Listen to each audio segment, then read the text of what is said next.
Hold on, can I?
To move forward?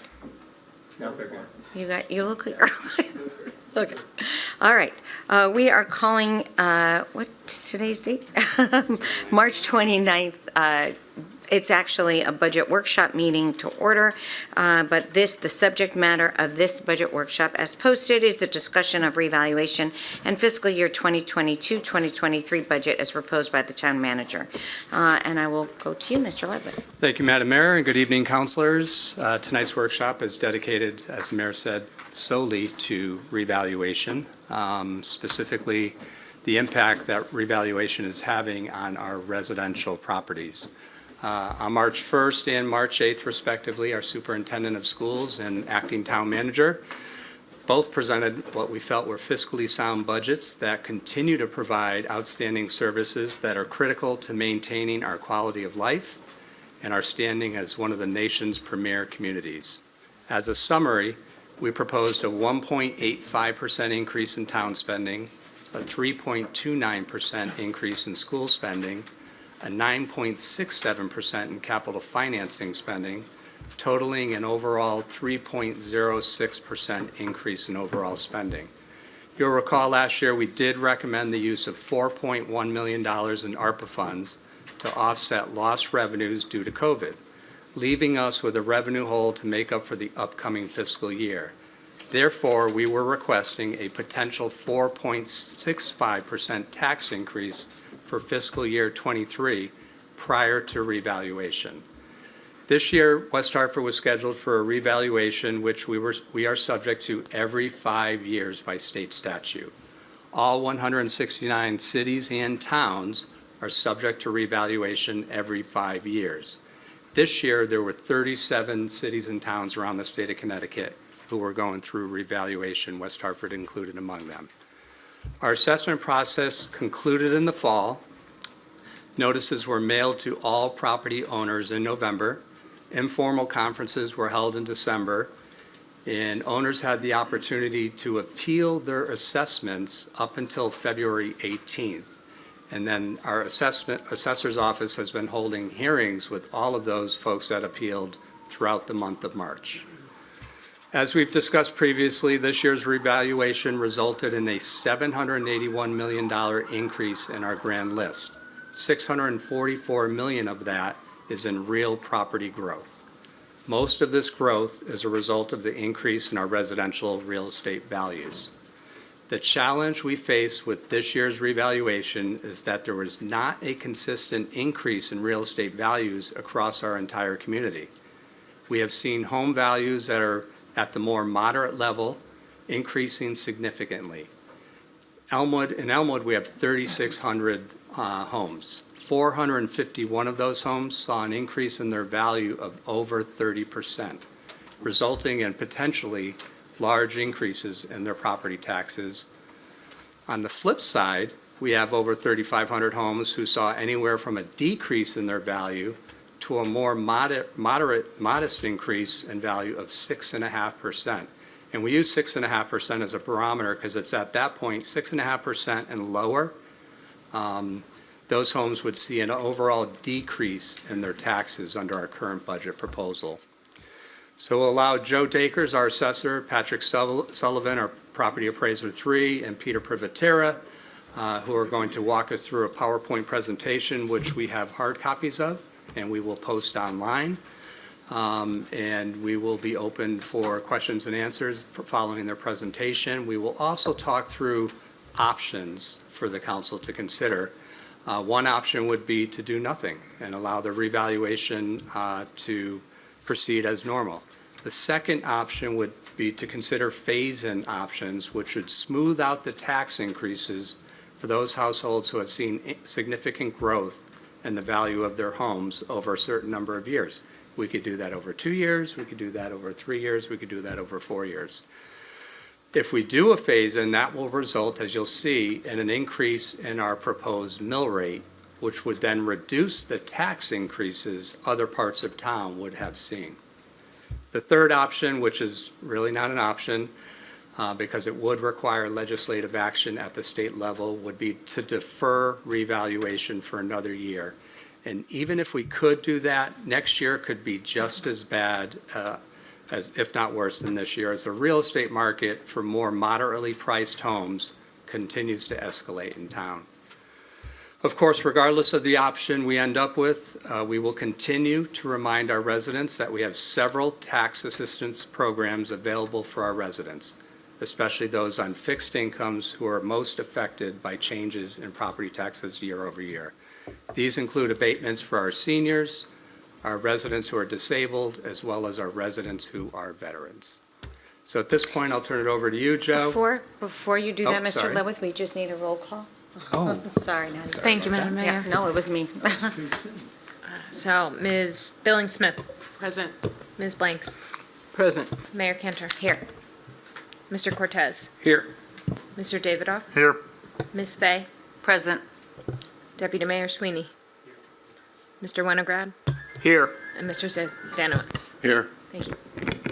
Thank you very much. Okay, so back to you, Mr. Dakers? Mr. Dickers. Mayor Cantor and other members of the West Hartford Town Council. Thank you for the opportunity to give us to talk about the 2021 I want to make sure your mic's on. 2021 reval in West Hartford. I think Rick pretty much stole all my thunder with his summary. Excellent job. Unfortunately, we don't have the utility of the inflection maps. I have the inflection map for 2016 and 2021. And the purpose of that was to show you what happened to the values in various sections of the city. It just gives you an illustrative example. Particularly, right now, a lot of focus is on the Elmwood section of town, but that wasn't the only section of town that was impacted. In West Hartford, we have, I believe it is it 5 or 7? 7 valuation neighborhoods. We have what we call the neighborhood 10,000, which is largely Elmwood. We have neighborhood 30,000s, which is primarily the center area here of town. We have the 40,000s moving further northward, and we have the 50,000s all the way up at the top of the map. And our 70,000s are left of Mountain Road, I believe. It's Mountain Road. So each one of those neighborhoods, unlike 2011, we had a fairly smooth transition with our values. This one is disparate, and from the maps you can see some neighborhoods saw a real spike in their fair market values from 2016. And a lot of that has to do with the economic forces at play, low interest rates, West Hartford being a community where people want to move in because of all of the community benefits that exist here, a great school system, quality of life, crime. So all those are driving forces that are pushing the values up.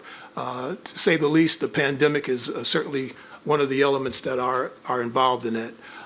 We have had 179 sales that have taken place in West Hartford since October 2nd of 2021 through December 8th of 2021. And of those 179 sales, we're looking at an average of, 23? Turns out about 1.5% per month. Yeah, an increase just for that period of 1.5% a month. So the market is still moving. We've had some sales that just absolutely kind of blow our minds. I was looking at a sale this morning that took place last November, It's a 2,500 square foot house. I think it's in the neighborhood 70,000s. And this house sold for $700,000. It was on the market for, I think, was it 14 days? Right. Around 14 days.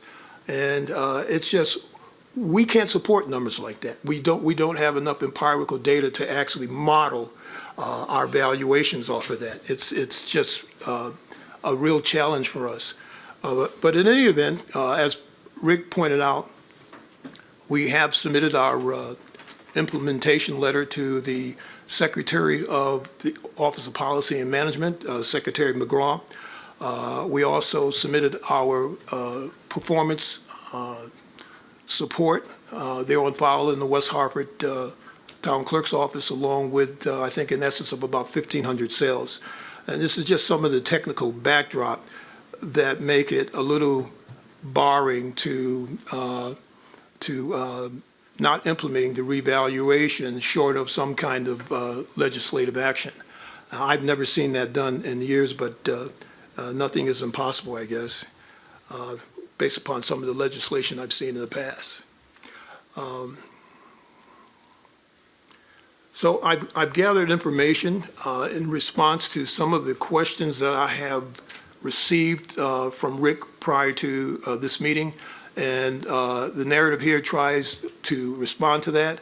I also have some slides in there that respond to that in terms of the residential increase that the other 36 towns were looking at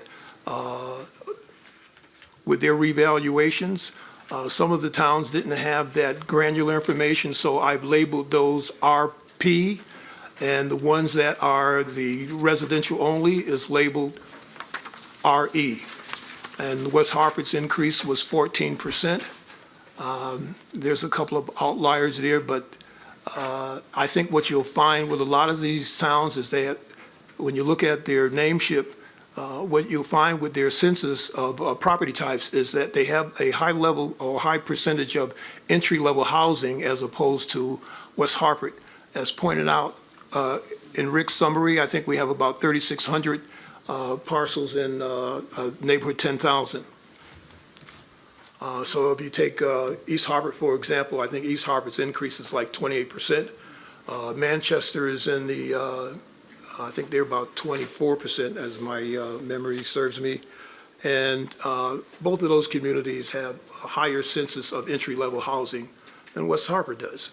So you would expect to see the kind of spikes that they experience in their community. I spoke with New Haven. New Haven's residential base is up 38%, and it's my understanding that the mayor is doing a phase-in in that community.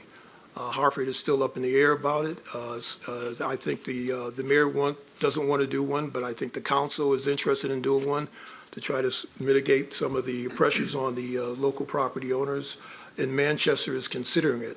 So of the 36 towns, aside from West Hartford, 3 towns are considering phase-in. 1 town is definitely going to do it unless something happens between now and the time when they implement their budget.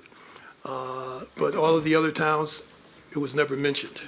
And some towns just summarily dismissed it. So that's the backdrop on the other 36 towns. I did throw a slide in there just to kind of give you the flavor, and we were kind of running a little late on that today, but I want you to see what the median sale price for the homes were in these other towns, and that adds more dimension to the entry-level housing that they have as opposed to what West Hartford has. So West Hartford's median sale price for 2021 was $360,000.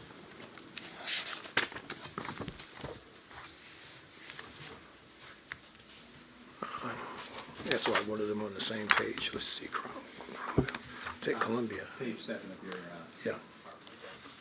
Yeah, so for example, we take Columbia, Connecticut, their median sale price was, on page 7, was $300,000. And Columbia, Connecticut had a residential increase of 17%. So some of the data, in Columbia, doesn't have a lot of entry-level housing in that community that I can recall. But these 2 slides kind of attest to the veracity of what happened to our numbers here in West Hartford. I must say I am disappointed that I don't have that inflection map, so it kind of took a little steam out of our sail, but if we could move on to slide number 5. Slide number 5 kind of fleshes out what happened to the values in the neighborhoods that we have here in West Hartford. You'll also see on page 5 a count of how many parcels are in each neighborhood, the average assessment of the parcels in each neighborhood, the percent change, and you also see what happened in 2016. Pat, would you like to speak to this one? Sure, thank Got you, it Joe. in blue. Yes, I hit it.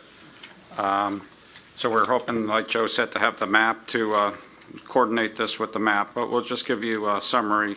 Basically, goes along with what Rick said.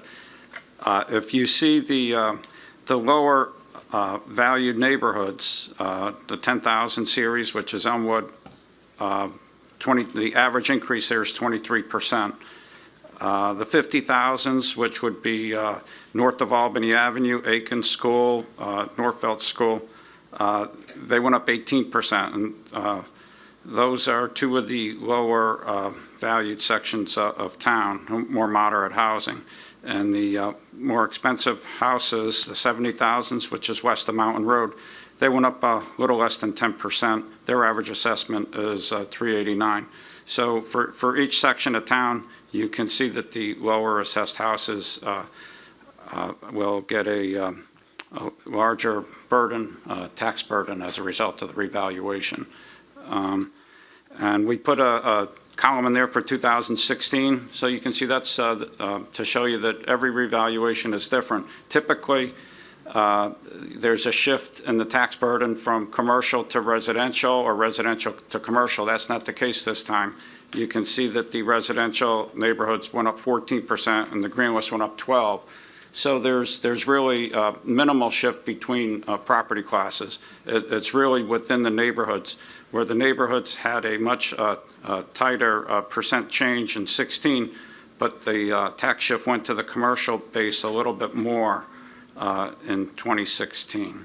Elmwood, as you can see, went down 6% in 16, and as a result of things happening in the world that went up, like Joe said, I think lower interest rates, the more moderate housing, they rely more on interest rates.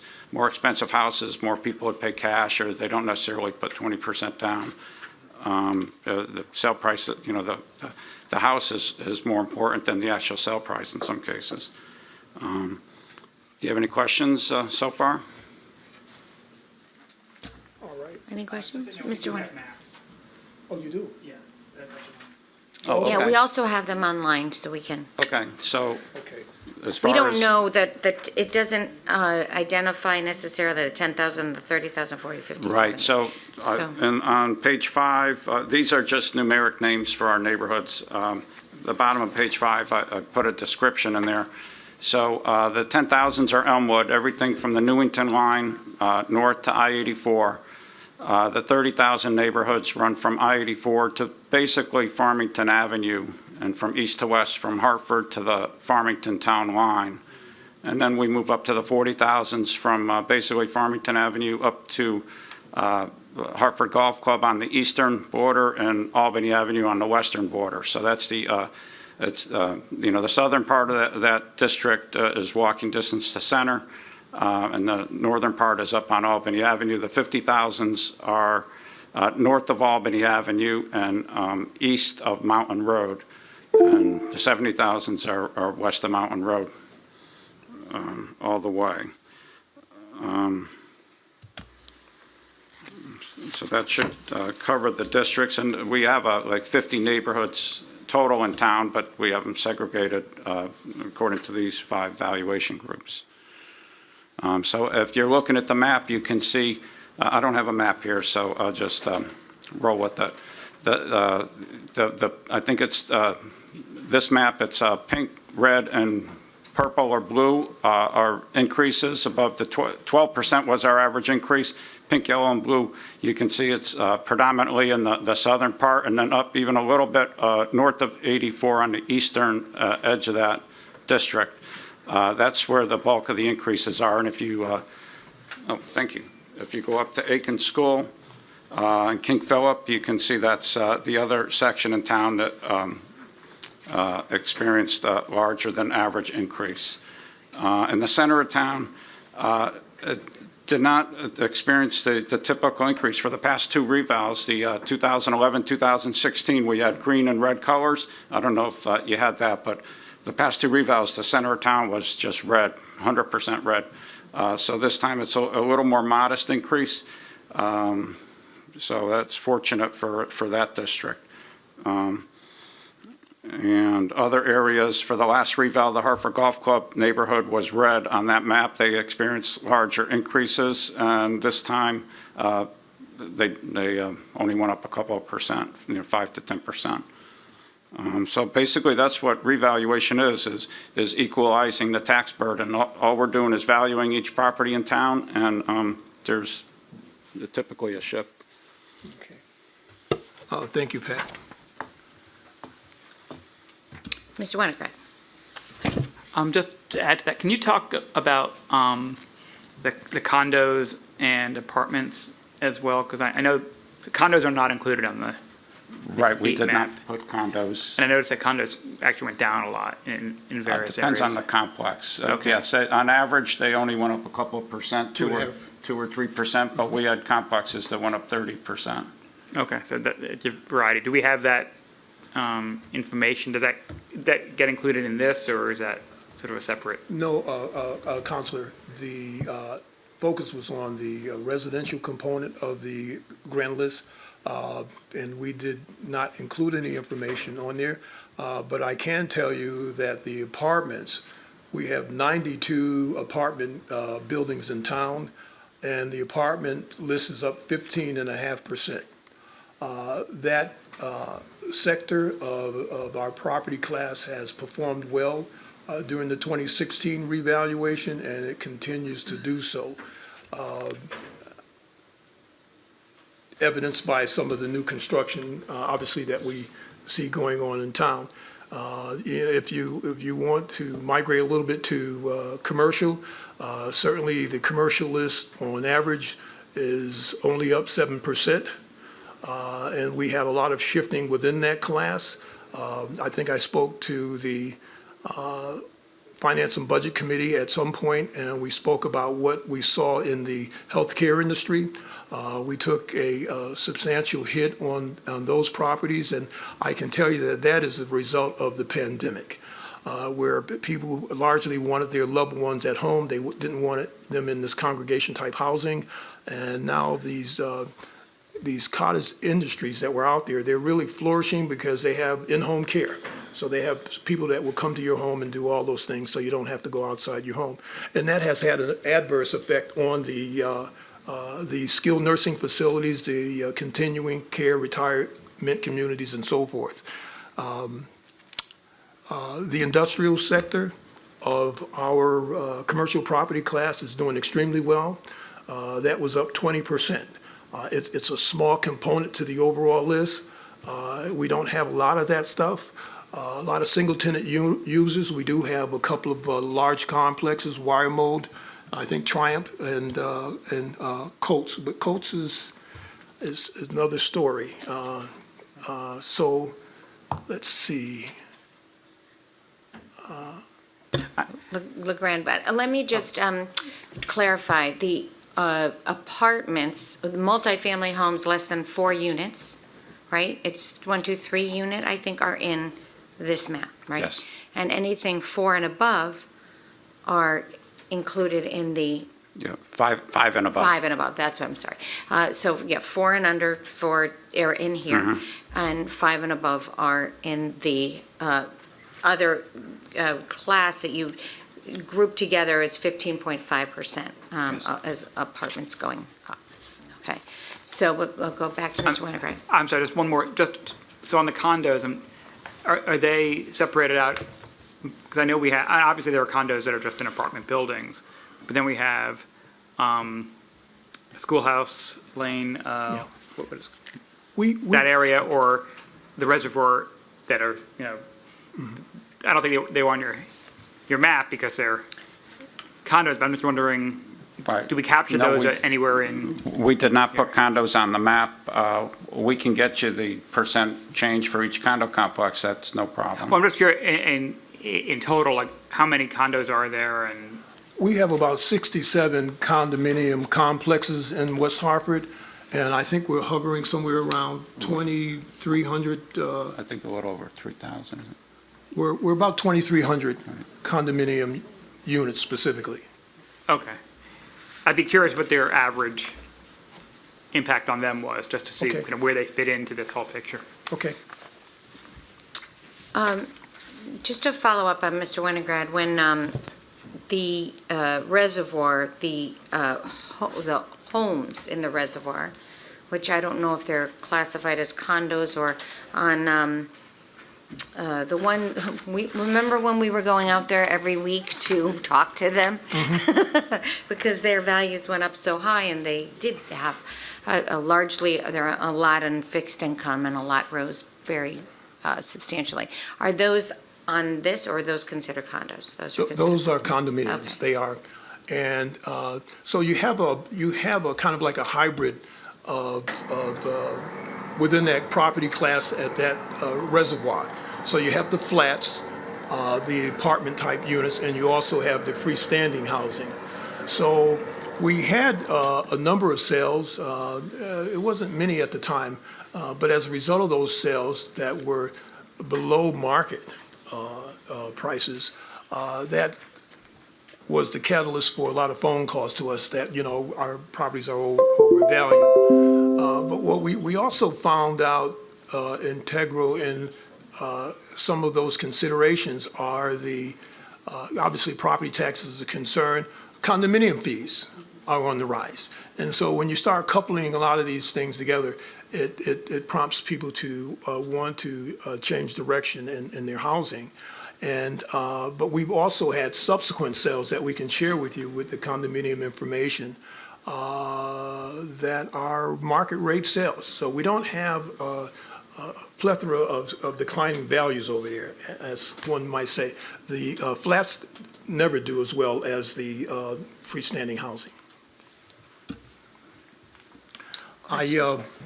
If I can shift a little bit, Wait, Mr. Sweeney has a question? okay.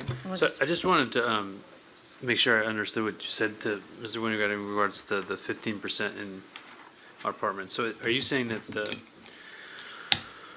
are you saying apartment rates you've seen an increase in 15%? Or are you saying that the properties that house apartments have seen a 15% increase in value? Yes, Councilor Sweeney, the values of apartment buildings in West Hartford, on average, are up 15%, 15.5% for this revaluation cycle. Okay. And to just follow up on it, I don't know if you guys track this, but do you also keep track of how much average rent in those facilities have gone up? Pardon me, Madam Mayor, through you, Madam Mayor, Council Sweeney, annually, the town of West Hartford sends out what we call the annual income and expense statements. That is supported by Connecticut General Statute 12-63, and it requires the commercial property owners to provide to us their annual income and expense information. That would include their rents, their various expenses, sometimes capital improvements, and so forth.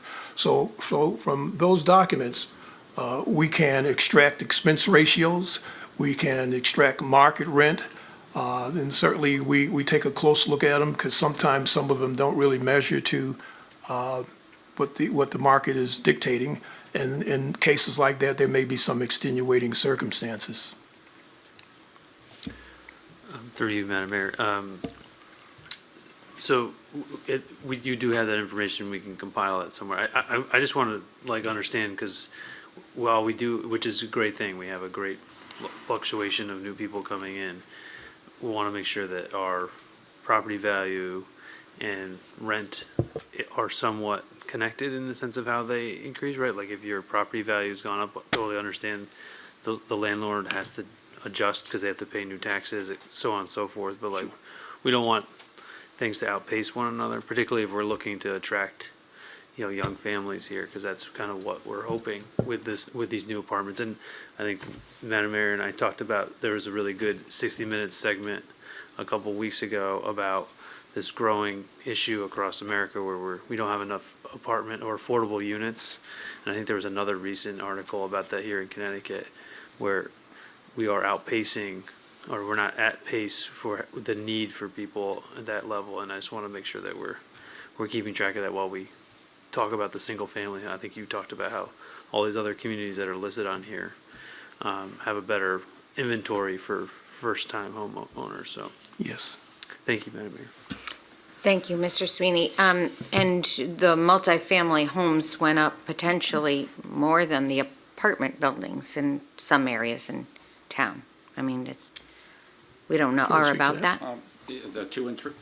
The two The and 2 three. and 3 families, yeah, many of them went up 15 to 20% in many neighborhoods. We can get you the final tally if you're interested in it. Yeah, that'd probably be helpful, but you wouldn't get data on those necessarily, obviously not through the annual income and loss, only through a Zillow kind of a search or something like that on what those No. market rates would do. Yeah, that's not something you do. That would be, Mayor Cantor, they are not obligated under statute because they are considered residential. Right. Okay, so, yeah, I mean, we always say a reval we're kind of chasing a target in a way, because we're measuring a snapshot in time. So if that market's been changing for 2 or 3 years, people are, if your reval went up, you've been underpaying your taxes. If your value went down, you've been overpaying your taxes. And then your snapshot in time going forward, whatever happens within that 5-year period. Similarly, it happens. I always think of it as a fish tank too. You're tipping, one leg's gone, it's the same amount of water you need, right, for us to fund our budget, and that water is going to flow from one end to the other in some way. And so fixing that it's a hard thing to do because it's moving. It used to be 10 years, and those swings were really troublesome. Oh, yeah. So, again, something that we are trying to educate our own legislators about, because Connecticut is a bit unique in this pattern. Like some states do indexing, right? Yep. And so it's a little unique. Okay. Any other questions on where we are? Not that we can't come back. Mr. Zdanowitz.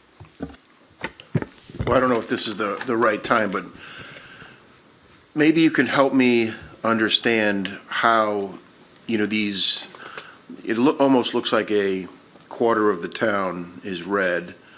And can you walk me through like a particular neighborhood? I don't know the numerals that you use, like the 1000s or where it's red and pink.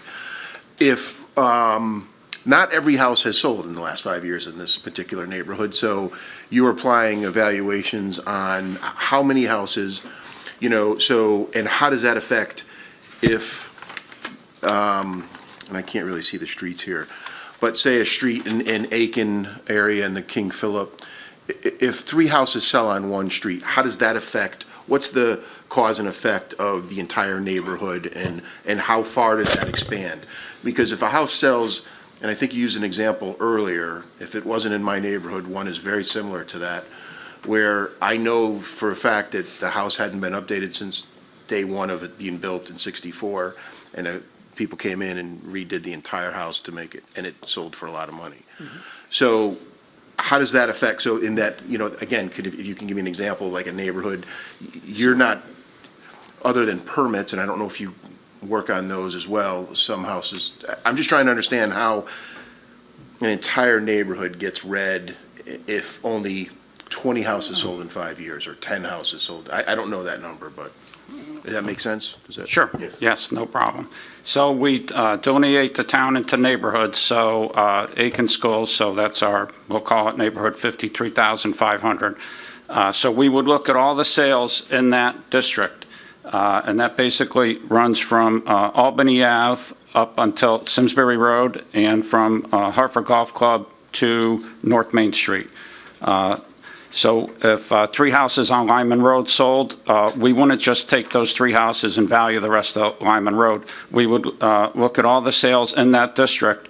We set a common base land value for each neighborhood, and then we build a valuation model, and we get the sales in each neighborhood and the sales throughout town to track, to get our values to track with the sales. So for this neighborhood, we would take all the sales in the past year. As long as we have enough sales in a 1-year period, we would do market analysis and make adjustments to either the land value or building styles, auto split levels up there, or the price. Most of the cost values come from the Marshall Swift manual. That's our basis, but we can make adjustments to that. We do inspections. We subscribe to MLS, so we measure the outside of houses. We try to get in and capture the data for each house. So if it's those houses are built in the 50s, if the kitchen and bathroom were original, we have different classifications for kitchens and bathrooms.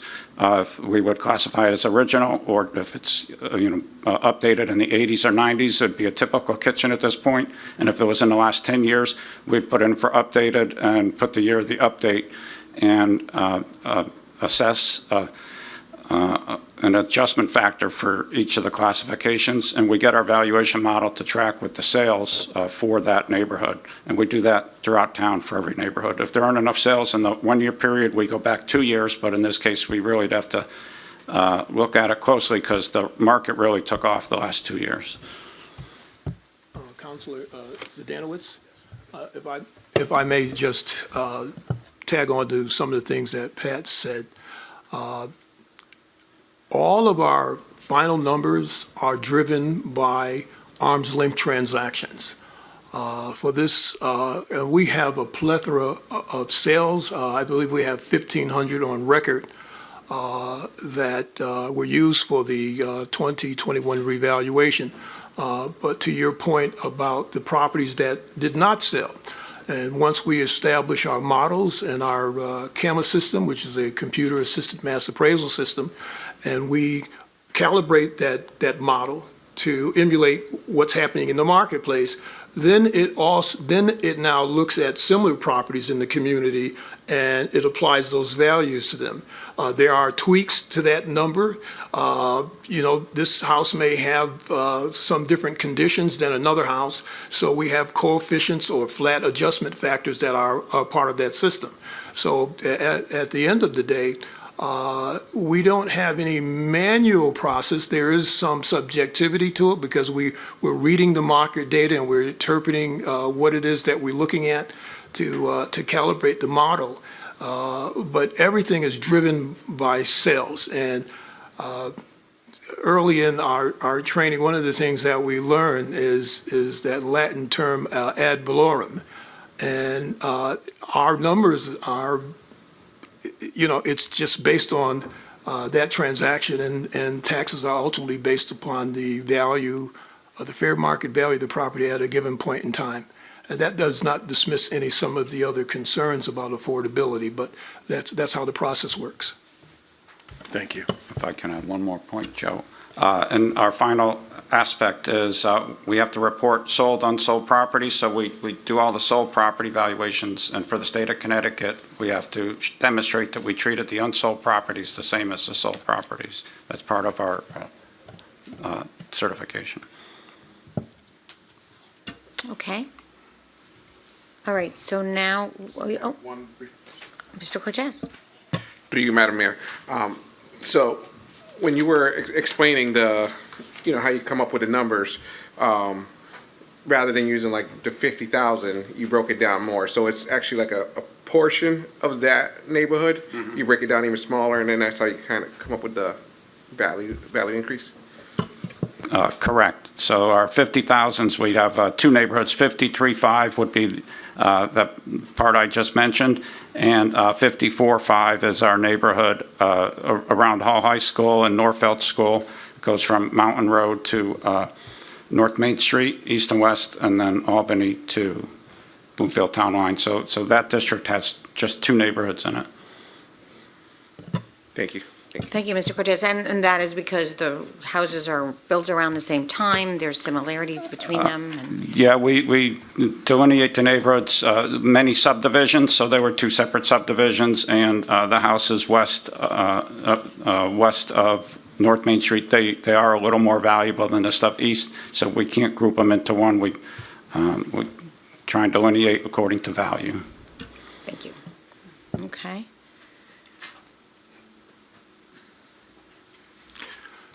All right, so, Mr. Dakers. Madam Mayor, if I can continue with some of the other information before we start talking about the phase-in components of this particular revaluation. I did, in an effort to find out what the fiscal influence would be, I met with the commercial contractor who did that aspect of the 21 revaluation. They're extremely talented.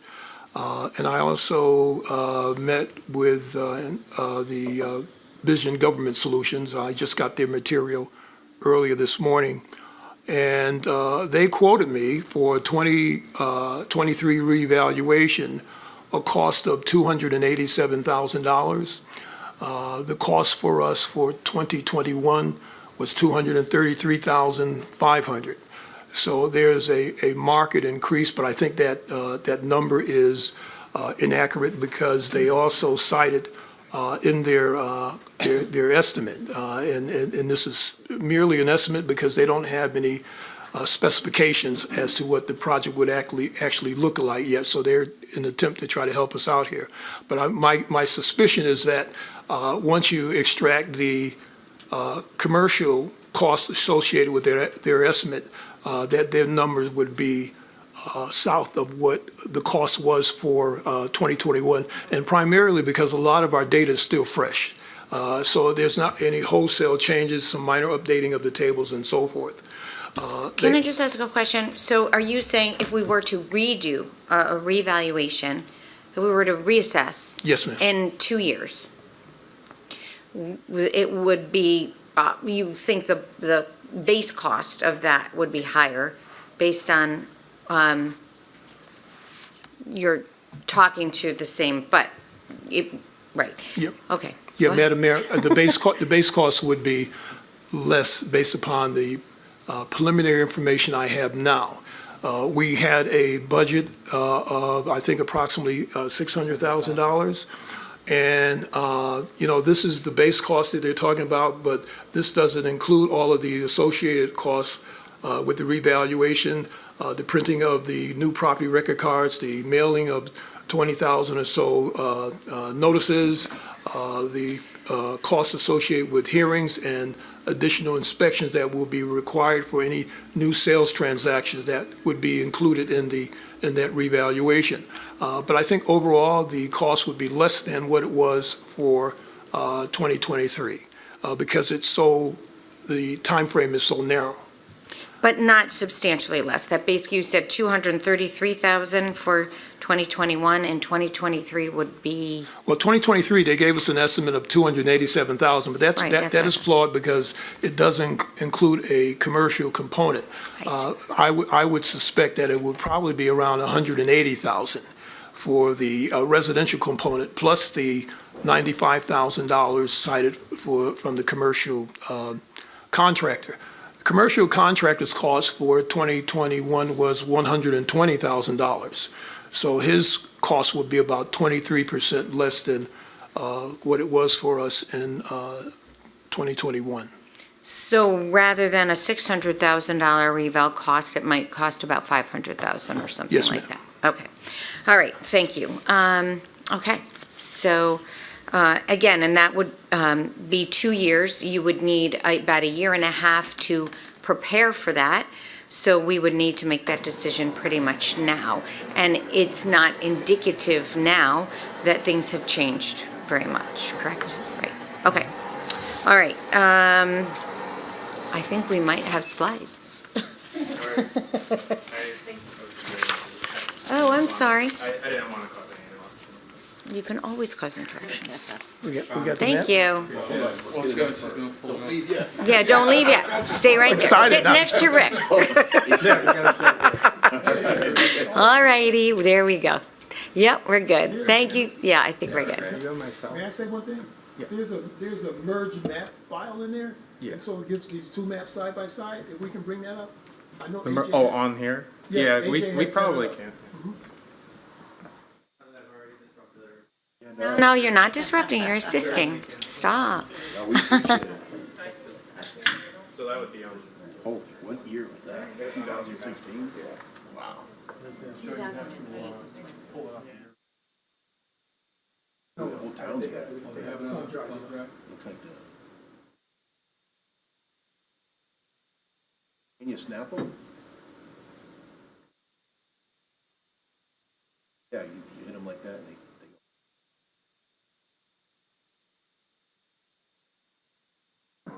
I don't even know that happened. No. It's a Microsoft thing. You snap it, they go equally side by side. Accident. I'm like, how did I do that?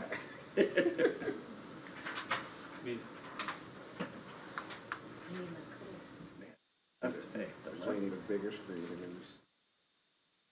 the left looks like a forest fire. Yeah, 44.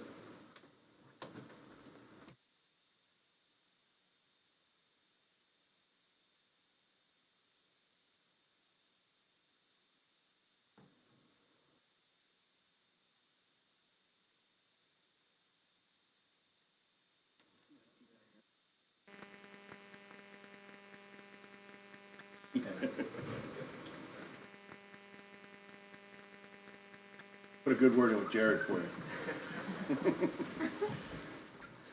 I'll have to have a word with him. He sent me here. No, I'm just kidding.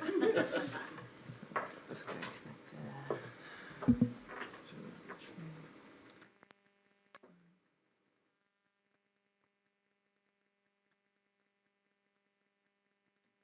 Just while we're rebooting or whatever, in 2008, the dynamic, or 2000 and, it was post 2008, it was 2009? Was it 2011? It was the 2011 reval? That was post, Here was 2006. You talking about when we suspended the phase-in?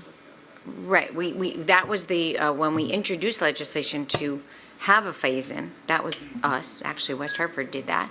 And then we started it and we, okay, Suspended it. right, we suspended. Okay, the maps are up now, so, thank you very much. Thanks, Sarah, no problem. Appreciate it very much, huh? Above and beyond.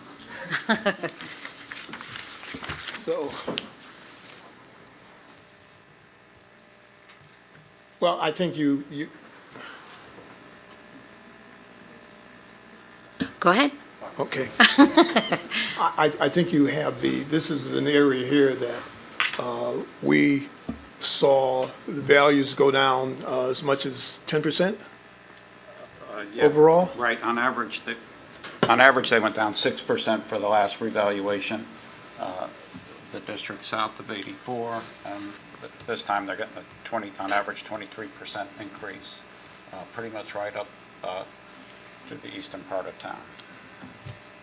Everything west of Mountain Road is, again, our neighborhood 70,000s. And that neighborhood comprises a lot of our larger homes. And for many of those homes, they became unattractive in the marketplace. They were becoming difficult to sell. And we see that showing up in the sale prices. A lot of the younger families are not interested in renovating. They want a turnkey situation, so they don't want to spend maybe $1.5 million and they have to put another $500,000 or $600,000 in the house to fix the house up. We had one prominent house that was not in the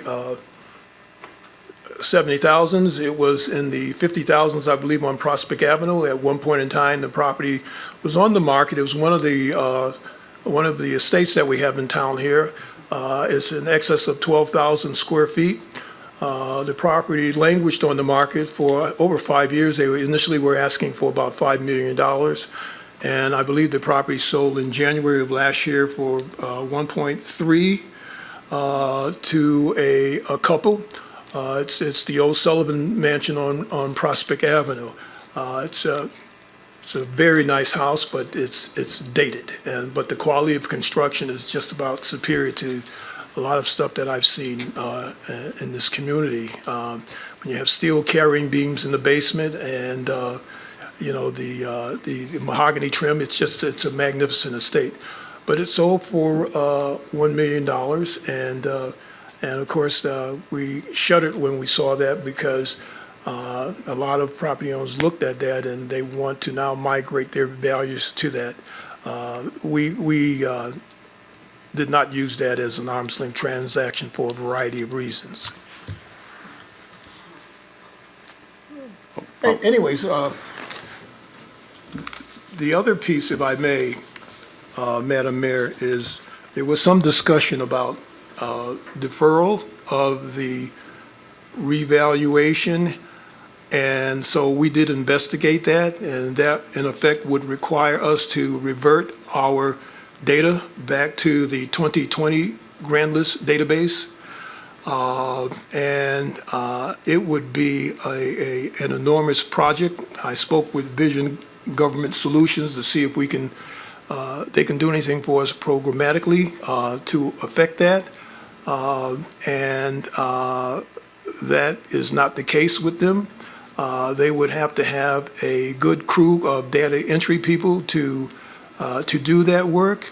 In addition to that, we would have to identify all of the organic changes that took place related to building permits, any updates that the appraisers discovered through MLS or, different kinds of things. And at the end of the day, it would be extremely difficult and a lot of uncertainty to equalize that database back to what it originally was. Thank you, Mr. Dakers, and it's not even a tool for us currently available at the legislature, so, I mean, in state statute, so. Okay. And no other town that we saw was, that you spoke with was even asking for that, I think, so, again, I don't think that's a viable option right now, so. Yeah. So we could go into the phase-in discussion and how that's impacted. When we start looking at the phase-in, I think which starts on page 8, could you, when you wrote decrease in assessed value, those are the number of parcels that actually had values from the last revaluation that went down? Is that what that number is? We're on page 8, and our total parcel count is actually a little bit higher than this. It's 22,489. And the reason why I am telling you that is because we have about 16 parcels that are tax exempt. They're tax exempt parcels. But in our admin system, we split those parcels because they have a taxable component to it. It's not a bona fide parcel on its own. For example, if you are let's say a religious facility and you have a for-profit daycare operator operating out of that facility, then that portion of the property becomes taxable. So we add those parcels in after the grand list is done, because on the grand list, they're tax exempt. So we have to do something else. But aside from that, that number is actually a little bit higher. So you just said there's 16 tax exempt, but it says on this 363 parcels. So is that because those are kind of sub-parcels of a bigger parcel? Yes, that's the aggregate number for the total taxable grand list for the town of West Hartford. The only way we could handle the aspect just mentioned is after the grand list, we create another file that captures, did we get the assessments on those? We didn't get that information. Included in here? No, I have that information that I certainly can give it to you as a supplement of what the contributable value to the grand list of those 16 parcels are, but it's not reflected in here. That would just be good information to have. I don't think we need it for this discussion, but Okay. when we do talk about pilot funding or something, those are helpful pieces of information. Okay, so starting with the decrease in assessment value, the parcels, can you just explain that? So that those are out of our 22,114 parcels, 1456 went down from last. Yeah, I can explain that, Madam Thank Mayor. you. Yes, they went down in value and assessment, so they would not be eligible for the phase-in. Right, okay. You're welcome. And then go ahead, continue. New construction would not. Right, yep, so, yeah, the 26, these are actually new parcels, not necessarily they are new construction, but they're new parcels. They didn't exist last year, so there's no basis to phase them in at this point. So Joe took those out of the list too. And I can see he also put stuff that went up less than 1%. He could probably explain the rationale for that. 191 parcels. Madam Mayor, it was almost like dividing by zero. So we just took those out. And it really is totally inconsequential. So they're less than a 1% increase in most cases, depending on what the ultimate mill rate is, those properties may very well see a reduction in the taxes from the previous assessment year. So the net of all that is that there are 22,114 taxable parcels of real estate in town. And after doing the allocation of $5.2 billion approximately for the phase-in of the first year at 25%, that brings our net taxable grand list down to approximately $5.8 million that you see in the green there. The two breakouts below show you what the allocations would be by each phase-in year at 25% increments. If we were to do a 4-year phase-in, that would be the allocations. If we would decide to do a 5-year phase-in, the allocations down below would be about 18.75% per year.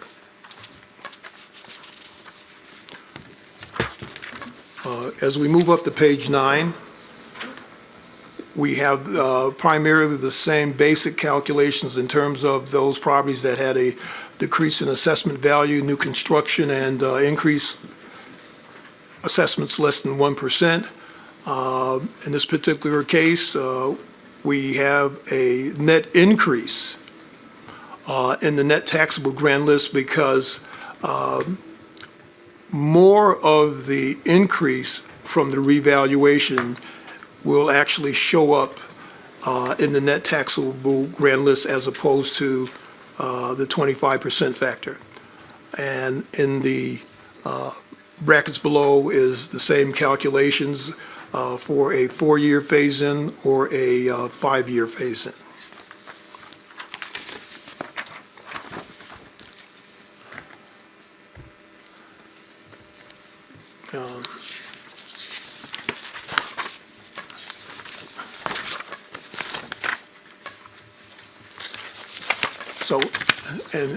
So 12-62C, which is a statute that enables us to take this track, if that is something that the town wanted to consider.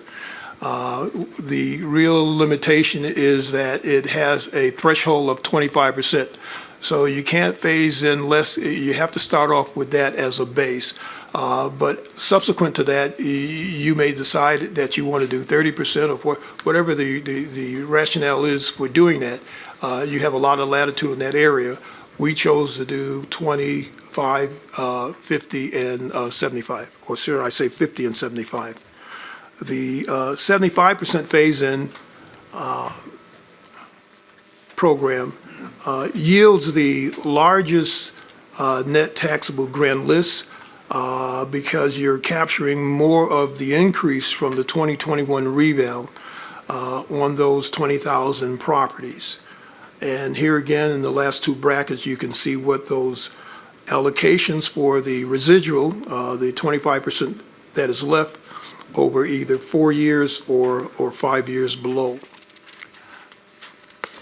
And at that point, Your Honor, I would pass the baton to the Finance Director. Joe, can you bring this up onto the screen? I have it on, yes, I have that is, It's over here. Okay, Mr. Davidoff has a question while we're doing that. Thank you. Madam Mayor, through you.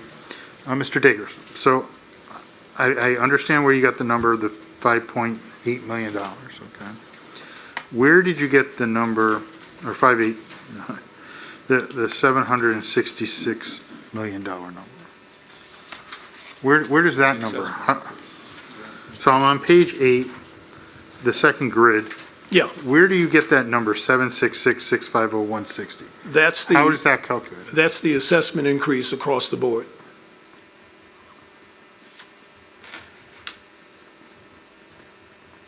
That's the value to be phased in. Is that the difference between the 5,797 minus the 5,180? Is that where you're getting that number?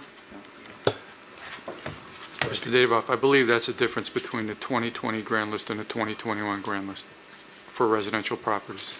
That's the The increase. $766 million? Correct.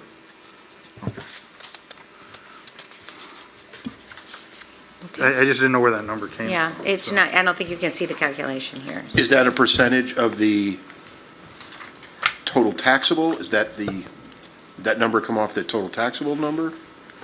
Yes, that would come off the total taxable number, and that's what we would have to phase in.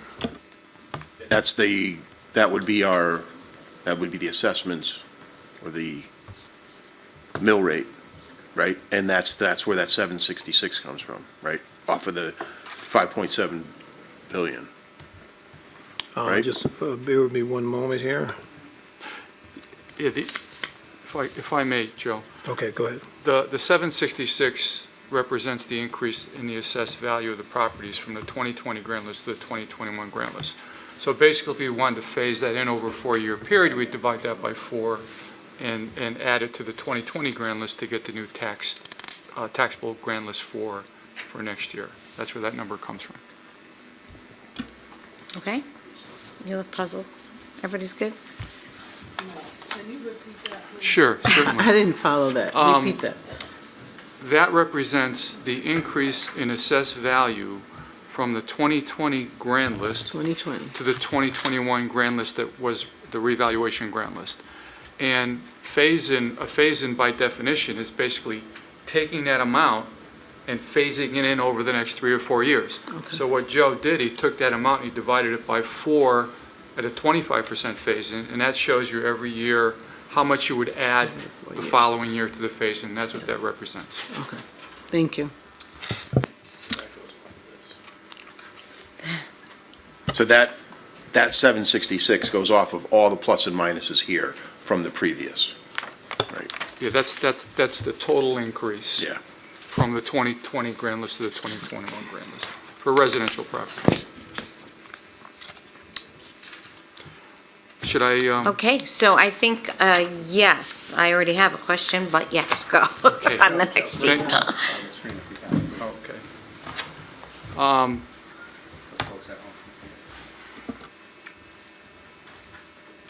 I'll give Joe a minute to see if he can get that up.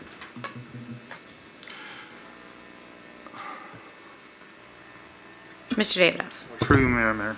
So, Mr. Privatera, so that increase of the 766 million, is only for residential properties, it's not for the entire grand list, is that correct? That's what we'd be phasing in the. So we're only residential. gonna, so when we're talking phasing, we're only talking about phasing in for residential properties? No, is that- tonight, we're talking about phasing for the residential properties. So I have to defer to Mr. Dakers on phasing for commercial properties. It's the last slide, Joe.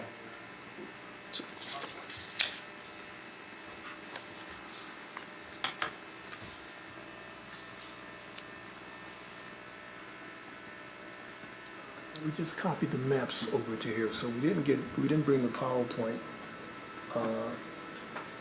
It's on your presentation file. PowerPoint presentation, remember you had it? Yeah, we didn't have it on the map. No, just the file. Just bring this file. Yeah, but we didn't have it, I don't have it electronically here. PowerPoint? Yeah, Oh, you didn't? no, Okay. I didn't bring it over on the zip Oh. drive. I got so focused on the maps. Okay. Joe, do you want to respond on the phasing the commercial property? Mr. Davidoff. I'm sorry. Mr. Davidoff asked if we were going to be phasing in commercial properties as well. Through you, Madam Mayor, Do you want me to repeat my question? yes, sir. So on page 8, it says $766,650,000 is the residential component of the phase, correct? That's not the entire, that's what I was told, that's not the entire increase grand list for commercial and residential. This is everything. Oh, that is everything. This is everything. So we would be phasing in all Yeah. parcels? Yeah, there's- So that previous answer was erroneous? Yeah, this is everything. So this would include any commercial property increases. If there were any decreases, very few, those would not be included in there. So this is across the board. All right, so the delta from, just want to, so I'm clear, the delta from grand list of fiscal year 20 and 21 is the $766 million? Yes, Okay. And then if we decide, I just want to be clear, if we decide to do a phase-in, it would affect every single parcel regardless of its use, whether it be commercial, residential, industrial, it would affect those parcels. except for the ones that decreased in value, new construction, or increased by 1%. Those would be the exceptions. Yes, to you, Madam Mayor, that is correct, Councilman Davidoff. Okay, thank you. Okay.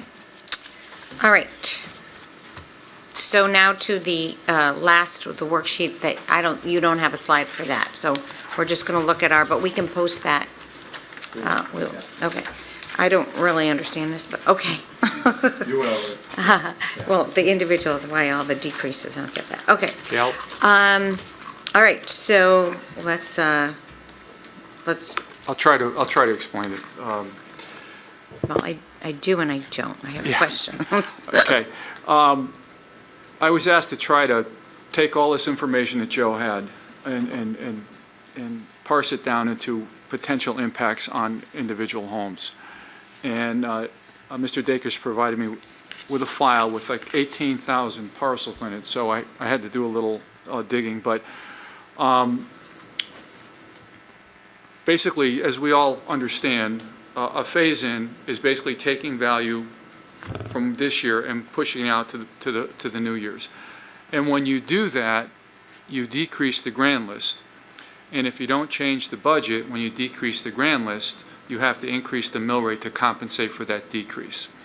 So if you look on this page, you'll see the first column in white, that's where we stand today, with no phase-in, the mill rate that was proposed by the town manager and the grand list. In the blue column, the implications, if we phased in 75% of the increase, that would be the new grand list, and the mill rate would increase to 40.94. 50% of the phase-in, the new grand list and the new mill rate, and 25% of the phase-in, the new grand list and the new mill rate. Obviously, the lower the amount we phase in, the lower the grand list, the increase in the mill rate.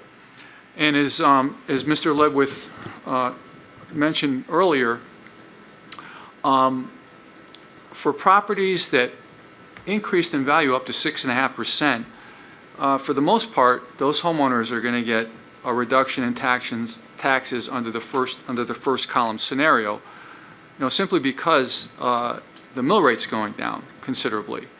So it's kind of a wash. So I wanted to highlight those two because, and I just took these streets at random.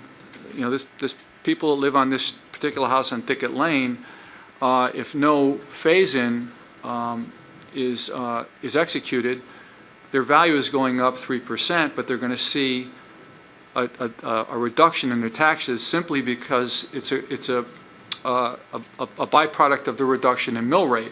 However, as we start to phase in, you can see that the less we phase in, that savings turns into an actual tax bill in the 50% and the 25%. Same thing with the 6.5% Middlefield Drive. This particular house, they're going to see a $1 savings in their taxes, but as we phase in a portion of the grand list growth, you can see that rising. What I tried to do was show the increments in about 2.5%, and all these are just random properties I pulled. The first column represents the tax increase if we do nothing, and then the subsequent columns represent the drop in the tax increase as we phase in a portion of the mill rate. And as the percentage increases get larger, the tax impact of the phase-ins, the difference between one percentage phase-in and another gets larger as well. So you can see here that, for instance, if you live on Elmfield Street, your taxes were going up $1,612. If we phased in 75%, it would be $1,316, and so on and so forth. It just basically gives you folks an idea of what the impact of phase-in would mean in certain areas. And I believe there's some streets in here that are in the Elmwood section, and there might be one or two streets that are in the Aiken section. I just tried to, get a cross-reference. Now, as Pat had mentioned, you can only phase in properties that increased in value. You cannot phase in properties that decreased in value. So obviously, if you're going to have if your property decreased and you have $1,000 savings in taxes, we can't give you $250 of savings a year for 4 years. We have to give you all the savings up front. But I wanted to see what the impact would be to homes who actually had increased values, and what the phase-in would do in the various options, 25, 50, and 75%, what they would do to those tax increases as well. So, basically you can see that the phase-in for the assessed value increase, the more you phase in, the more you reduce the taxes, and the assessed value decrease, the more you phase in, the more you reduce the savings. But just as another point, if you phase in, let's say your taxes went up $1,000. If we had a 4-year phase in 25% a year, the first year you'd have a $250 increase. The second year you'd have a $250 increase plus whatever budgetary increase there was for that year, and so on and so forth. So it kind of puts numbers to certain areas and streets, and we can see the impact of what happens to a home that that has had a 30% increase in their assessed value. Taxes go up $1,000. There's a lot of information that's available that can show the difference in the actual assessed values and the impact that has over time. Just trying to put it in front of you so you can see what some of the impacts are for properties that are increasing in assessed values and properties that are decreasing in assessed values. Sorry, there's a very small number, 1,400 properties that have decreased in value, correct? Yeah, 5%. I believe that the amount was 545 million roughly in decreased value. Yes, it is. It is. Yeah. The vast majority of properties have increased in value. Right. So I just, even though there's a number listed, they're not equal at all. I mean, they're, you know, we have 95% of our properties went up in value. Correct. Or something like that. And so it would be helpful to also maybe understand the number of people impacted. I mean, you can kind of look at obviously in neighborhood 10,000, there's 3,611 parcels. The average is 23. It's not going to be so accurate, but if you take, you know, the 23% and the 18%, but then you have the 7, the 10, and the 15. I'm just wondering the impact of an increase of over, you know, maybe in ranges, how many parcels are impacted by those scenarios, I guess. But Yeah, certainly, certainly there's data out there that would identify how many parcels are impacted for, let's say, the 15 and 20% increase range. That's right off your spreadsheet that you provided me. So that's certainly information that can be provided. and I get, so from that, you could say, okay, these people are going to pay less in the 50%, if we do it for 50%, this percentage and this percentage of homes will pay more, you know, kind of a picture of. Yeah, I mean, certainly the data is there, so we can pull it out in any manner or any shape you'd like.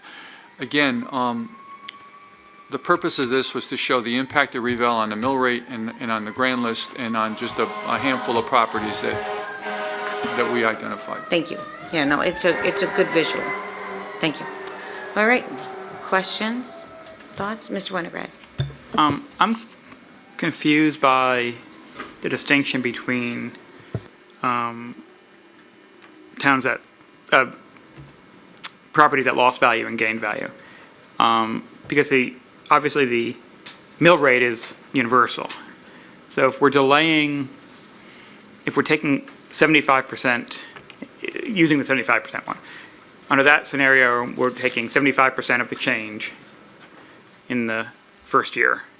And then after that, smaller for whatever period of time. But in that first year, we're taking 75% of the change. So if you would have increased, and I know it doesn't work, the math doesn't work with this, but if you're going up 1,000, it's not 75% of 1,000, but you'd think it would, but that doesn't quite work. But if it's 75% for an increase, we also see if you're decreasing, you are being phased in. You're just not getting, for those who it would go down, it's a disadvantage to phase in because they're winning when it phases in at 100%. But I don't know, but that's why I'm not sure why you're separating them out. And same thing with those who got less than 10%. They're also advantaged by, if you have less than 10%, you're disadvantaged by the phase-in. So how is it not applying to them? Through you, Madam Mayor. All I was asked to do was to show the variation of a handful of properties that increased and a handful of properties that decreased. Obviously, there's a lot more data out there, and we can do it in increments of 1% or thereof. So, you're right. If we implemented a 75% phase-in, and 75% of that $766 million would be added to the 2020 grand list, and that would determine what the mill rate would be. In this case, it would be 40.94 mills, and then that would be applied. The new value is based on the 75% phase-in would be applied to all the properties across the board. Is your question, those parcels that were in red on page 8, the 1,556 parcels that had decreased in assessed value, why are those taken out of the parcels being impacted by the phase-in? Right, because they're also having an impact. Every parcel's impacted by Right, phase-in. exactly. You So don't- that's probably the Right. distinction that I'm confused by. Yeah, through you, Madam Mayor, the parcels that have gone down in value, we cannot phase in the lost value. But they will be impacted because taxes will go up, because the mill rates will go up, depending on the phase-in. So again, if your property value went down, all we're doing here is we're taking the mill rates of the different phases and adding it to the 2021 grand list property value. We can't change the property value if the value went down. So in effect, there is an impact on phase-in for property values that went down, but not phasing in their property. The impact is a direct result of the change in the mill rate. They're talking about value as opposed to taxes, right? So you can't phase in the value if it goes down, but you can phase in the taxes because the mill rate is changing in all And the scenarios. is that a statutory issue that we're not allowed to do that? Yes. Okay. Not allowed to phase in Decrease. properties that decreased. That's correct. Decrease. And that's based on, and by that we literally mean decrease, zero, actually losing money, not regards to the mill rate or whatever else, just, Just the or the val- average, but just If the assessed actually losing value, money. if the assessed value goes down, whether it's $1, $2, $100, 10,000, 50,000, the Okay. value went down and we can't. Yep. Is that correct? We can't slow that down. Through you, Madam Mayor, Councilman Winograd, I think there was some, the statute was passed, I believe it was in 2001, that precluded phasing in decreases in assessment value in a revaluation. At one point in time, I know in the community, other community I was in, we didn't do that, but at one point in time, we were not precluded from doing that by statute. We are now. Thank you, Mr. Winograd. Mr. Davidoff. Oh, thank you. So I want to just work out like a specific example. So let's just say somebody's assessed value in 2020 was $160,000.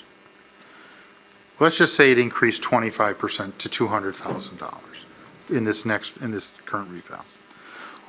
When we're talking, let's just say a 25% phase-in, what would be the assessed value of that parcel? So it would be the 160,000 at 25% plus 10,000, so their assessment would be $170,000. Yes, $170,000. Okay, so my question is, where did you get that 10,000 number? That 10,000 is the phase-in factor that we're using. Pardon me. The 10,000 is the phase-in factor that we're using in one of the examples. So for the first year, if we decided on a 25% program, then only 25% of that value would increment to the base number for 2021. And then the residual would be balanced over the life of the phase-in schedule. If it were 50%, then of course their assessment would be higher for 2021 because we're capturing twice the amount of the increase. So the 40,000, the 10,000 is 25% of the 40,000 increase. Yes. Got it. Thank you. So glad I tutored math. No. Yeah. All right. Anything? Okay. So I do think that it would be helpful to see how many people are impacted, how many parcels, not people, how many parcels benefit from this phase-in or that phase-in, and how that, and maybe it's just a snapshot of the 75%, the 50%, the 25% or no. That line, how many people are paying more, how many people are paying less. I think that might be a helpful tool.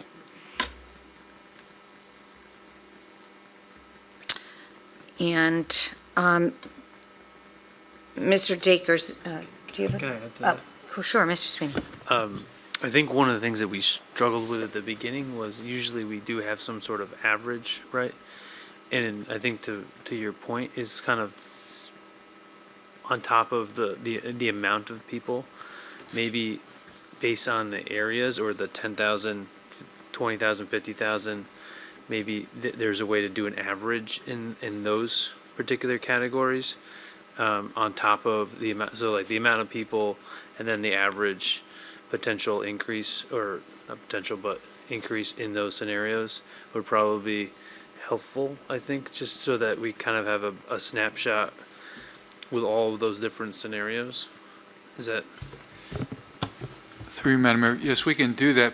Would you like to see the impact of a phase-in? Like, if we can get an Yes. average and then impact of that average on phased in? Yeah. No, we can do that, right? Yes, yes, we can. Thank you, madam. So we'll break that down in categories, so we'll go 0 to 5%, 5 to 10%, 10 to 15%, right on, and we can do an average between those spreads, increase in values. And then look at a phase-in among that as well. So for example, we have, and I've looked at this data left and right like these gentlemen have, so, I mean, we have 10,000 parcels that are between 10 and 20% in terms of increase in value. So look at what the average tax increase would be for those 10,000 parcels. And then we'll look at other value increases as well. Okay, thanks. But Miss- you want Miss Billy the, Smith. you want the hard numbers also, where you're Yes. seeing actual folks choose wants. If there's 15,000 who are the increase, correct? Okay, thank you. I'm sorry, did you want it by neighborhood as well? By the different categories, 10,000, 20, 30? Yes, I'm hearing yes. Because you let us know about that, can you break it down to the even smaller neighborhoods, to the 55, 50s, so that we can see, or is that, if it gets too great, I think that'd be hard on the phase-in. As long as I get a number from these two gentlemen here, I can provide whatever you need. I don't know if they can break it down by that. If you level. can't, that's fine. I thought it was kind of interesting how you guys describe neighborhoods versus. Through you, Madam Mayor, Yes. Councilman Zdanowitz, we can do that by some neighborhoods, but as you start to reduce the size of that pie, then the numbers start to look a little different. But we certainly can give you that, and you can, make your own comparisons based on that information. So we can give you the macro, as Deputy Mayor Sweeney had requested, and we can give you in a more micro view by the sub-neighborhoods that we have. Whatever you think's the best presentation for the questions asked. I mean, if we don't need it in that small micro, then that's fine too. But if you think it adds value, I'm fine either way. Okay. All right. And then any individual person that might be listening could go on to their own, look at their own assessed value, go online, right, and see their assessed value, and apply the mill rates as they appear on this form to the 25%. No, that wouldn't work because they need the change. They need the change. Yeah. They need last year and this year. And that's online, both, right? Well, yeah, that's online. Mike? Yep. Madam Mayor, that is online. Our 21 database is online, not the 2020. No, they're both. They're both online? Okay, okay. Yes. Maybe we can test it and just see how we can have our residents. Or, Madam Mayor, if I may make a suggestion. Mr. Sweeney? We can have the documents that are provided to us posted online as well. Oh, we are doing that, yes. That's already done. Yes, Mr. David. Thank you, Madam Mayor, through you. Do you think it would be possible to have a little calculator put online where you could put in the number currently and then you'd have to go down on the card, because I'm pretty familiar with that, and plug in your number from 20, and then you could see the delta between those two things. Something that would illustrate how somebody would do that. I don't know if there's time to do that, but I understand how I would go about doing that. You know, I would just get a scratch piece of paper, I wouldn't have this online calculator.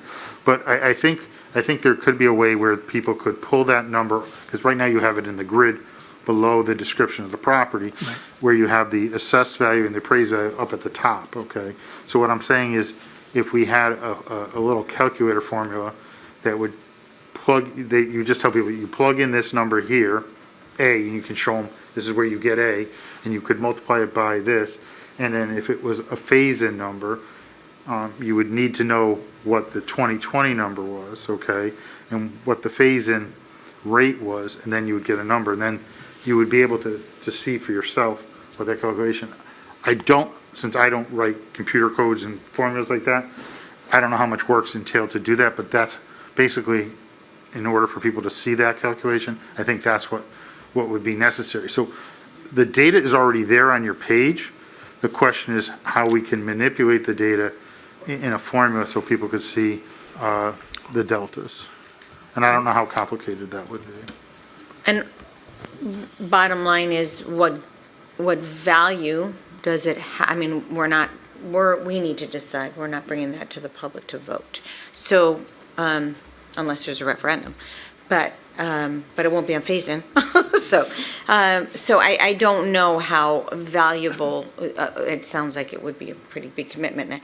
It would be. I mean, people can ballpark, but I don't know how, with percentages on, if there are small bands of percentages, I think that will give people tools of how, a pretty good tool of how they can.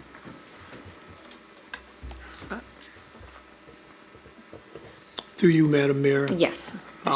Councilman Davidoff, what you mentioned, we had something like that years ago here in West Hartford. We had a different finance director then.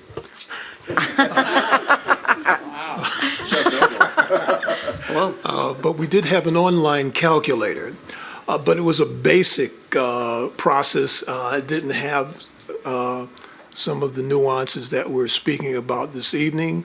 It was essentially, you plug in your assessment here, and they had the formula for the mill rate behind the scenes, and it would generate the amount of your taxes. This is a little bit more convoluted, and of course, nothing is impossible, but it would take a lot of work. And I think we end up pulling it down at one point because we started to have some problems with it, and that was the simple calculator that we had online. Mr. Privatera. Thank you, Madam Mayor. The only problem we'd have doing that is with the phase-in, the mill rate will change. Right. And this makes an assumption that you folks are not going to change the budget, because if you make any amendments to the budget, it'll affect the mill rate. So by putting that out there a little prematurely, and then you come back and make a change to the budget, folks might not see the same number, and that might cause some issues. Yeah. And of course, we might ask you to model with some changes, but anyway, that's a whole nother. All right. But, question? Yes. All right, Mr. Cortez. So my question, Madam Mayor, is this is a lot of information that we're taking in, and again, it's my first time through the process. I'm going crazy scribbling over here. So right now it's just informational, and we'll kind of circle around and touch some of these points because, there's stuff at the beginning of the presentation and at the end that I think is all important. And as Mr. Privatera just stated, that whatever we do with the other pieces of the budget, it will affect these mill rates as well. And it's a lot because now I'm concerned, with other stuff. Right. But as far as information, I'm starting to notice that when you look at nonprofit and, even government campaigning, getting information to some of these communities, especially the ones that are being impacted, it's so difficult. So like I said, I have more questions, but I think it's not appropriate here, and it's later, I just want to make sure that, we'll kind of circle back around to some of these issues later. And I think maybe it will be important to model, if the budget were to go down, oh, geez, 1%, how would that impact a 2%? So that might be a helpful exercise as well. But tomorrow night, we're going to be hearing from the largest portion of our budget is the Board of Education. Almost 60% of our budget, and their percentage went up 3.85-ish. They were 3.29%. Oh, 3.29, and ours is 1.85. That's why I have the 85 in my head. And so we are going to have those difficult discussions on what that means, if we are to adjust the budget, because it's people cost largely, and that means jobs are not getting filled, and what does that mean to our community? But I think helpful to, yes, Mr. Levitt. And thank you, Madam Mayor. One more reminder that next Wednesday, August 6th, we will have another public hearing, and then that will be- April. Did I say August? I wish it was August. I know.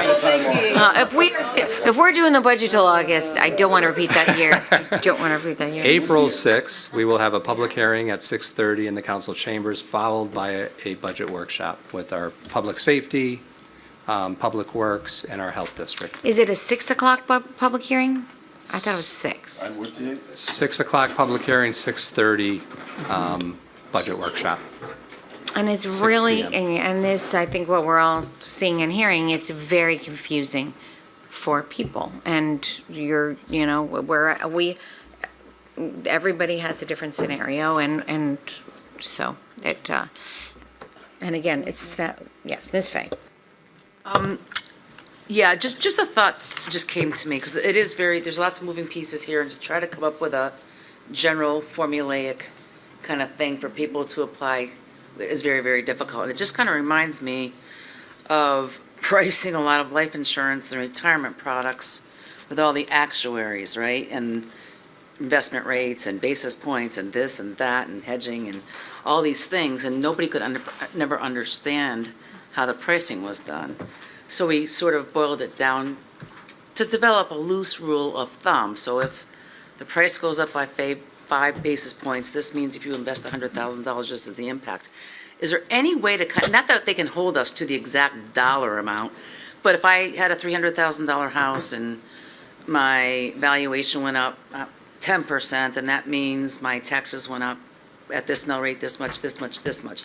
I'm just trying to think of how we can boil this all down for somebody who's going to say, well, what does this all mean to me personally? I live on XYZ Street, and how should I look at this?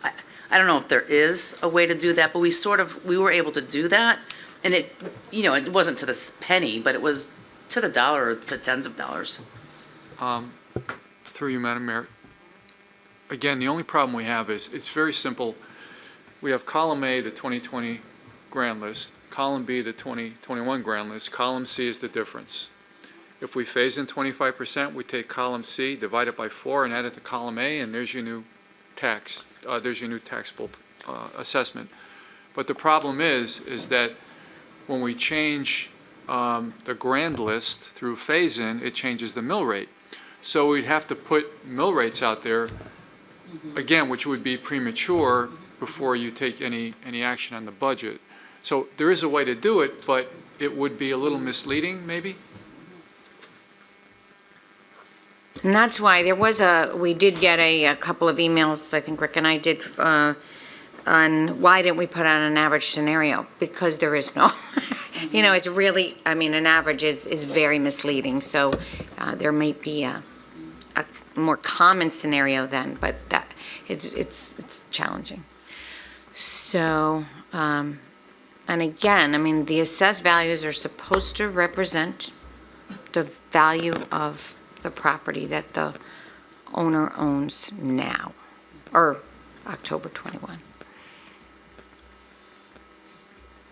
Right. That is correct, Madam Mayor. But that number is on the move, as demonstrated by some of the stats we spoke about earlier with the 179 sales that we have seen since October of last year, so. And it's moving even higher, so it's not going in the reverse direction, which yeah, is yeah. more favorable for that snapshot in time then, Yeah. potentially. Okay. All right. Any more questions?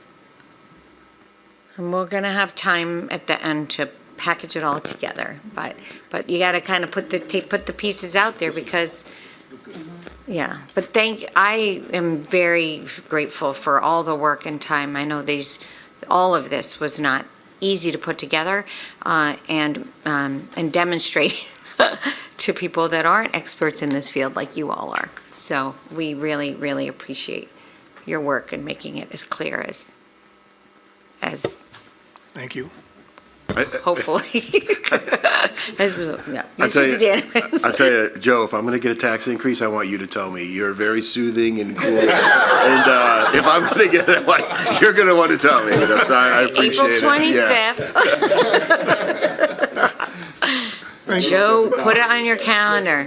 Give him a calendar invite. Somebody must have told you about me.